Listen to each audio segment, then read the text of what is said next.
নবী বিশ্ব নবী মুহাম্মদ সাল্লাল্লাহু আলাইহি ওয়াসাল্লাম হিজরি নবম সনে প্রায় 30,000 মুসলমান সাহাবীদেরকে নিয়ে আল্লাহর নবী তাবুকের প্রান্তে গিয়েছেন। খুব মনোযোগ দেন। মদিনা থেকে প্রায় 531 কিলোমিটার দূরে এই তাবুকের স্থান। এত দূর ফাঁকে নবীজি চলে গেছেন যুদ্ধ পরিচালনা করার জন্য। তাবুকে যখন গেলেন এমন সময় হযরতে জিব্রাইল আলাইহিস সালাতু ওয়াস সালাম নবীজির কাছে আসলেন। নবীজিকে সালাম দিলেন। সালাম দেওয়ার পর ডাক দিয়ে বলল, নবী গো, আপনি তো একটা জরুরি কাজে আসছেন গো নবীজি। তারপরও আপনাকে একটা বিষয় না বললেই না, যেহেতু এটা কোনো সাধারণ বিষয় না।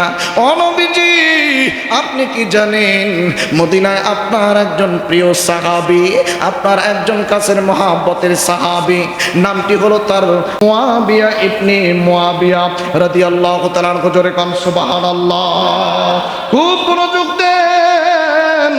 মুয়াবিয়া ইবনে মুয়াবিয়া, আমার ভাইরা, আমার বন্ধুগণ, আরেকজন আছে যেটাকে ইয়াজিদের পিতা বলা হয়, মুয়াবিয়া ইবনে আবু সুফিয়ান, কিন্তু উনি নয়, এটা অন্য মুয়াবিয়া ইবনে মুয়াবিয়া রাদিয়াল্লাহু তাআলা আনহু।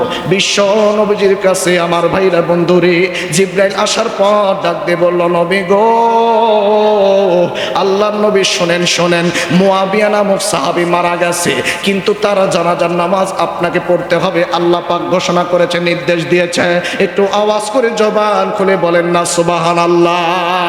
এইবার বন্ধু খুব মনোযোগ দেন।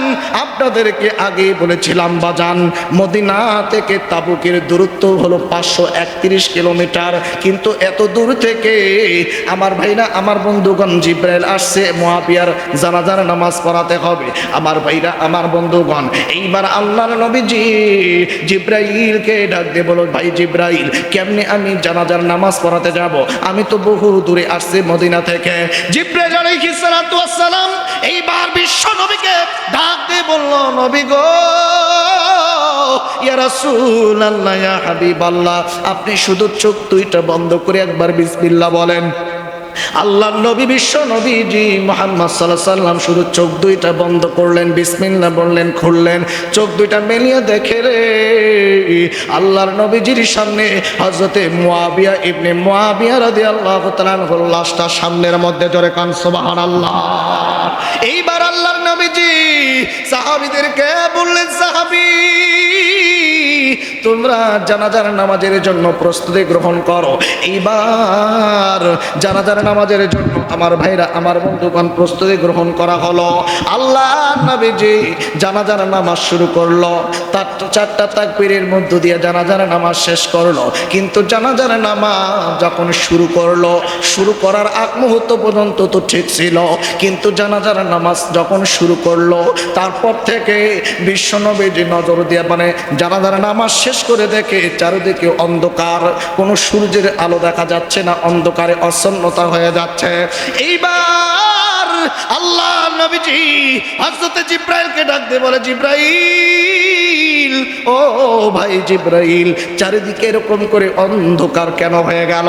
জিব্রাইল ডাক দিয়ে বলল, নবী গো, আসমান থেকে হযরতে মুয়াবিয়া রাদিয়াল্লাহু তাআলা আনহু জানাজার নামাজ পড়ার জন্য আমার আল্লাহ রাব্বুল আলামিন 140 আমার ভাইরা খুব মনোযোগ দেন, 1,40,000 ফেরেশতা মুয়াবিয়া রাদিয়াল্লাহু তাআলা আনহুর জানাজার নামাজ পড়ার জন্য ময়দানে হাজির হয়ে গেছে। ও নবী গো, তারা যখন জানাজার নামাজের জন্য দাঁড়ায় গেছে, তাদের এই দাঁড়ানোর ফলে তারা এত বেশি পরিমাণ ফেরেশতা জানাজার নামাজে দাঁড়াইছে, আসমানের চেয়ে সূর্যের আলোটা ফেরেশতাদের আড়ালে আড়াল হয়ে গেছে। জোরে কান সুবহানাল্লাহ। আল্লাহর নবী বিশ্ব নবী এইবার ডাক দিয়ে বলল, জিব্রাইল, কেন এই সাহাবীর বেলায় এতগুলো ফেরেশতা জানাজার নামাজ পড়ার জন্য আসছে?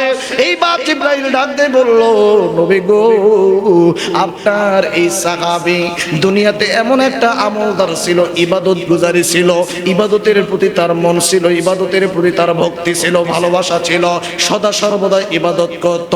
তবে আপনার এই সাহাবীর মধ্যে একটা বিশেষ আমল হলো, প্রতিদিন 100 বারের বেশি আল্লাহর পবিত্র কালামুল্লাহ শরীফের সূরাতুল ইখলাস যাকে বলা হয়, কুল হুয়াল্লাহু আহাদ, এই সূরাটা প্রত্যেকটা দিন 100 বারের বেশি তেলাওয়াত করেছে। আল্লাহর নবী বলেন, কোন ব্যক্তি যদি দিনে 100 বার সূরা ইখলাস যদি তেলাওয়াত করে, আল্লাহ পাক তার জীবনের পূর্ববর্তী গুনাহগুলো মাফ করে ওই দিন মারা গেলে বিনা হিসাবে তাকে জান্নাতে পৌঁছায়া দিবে।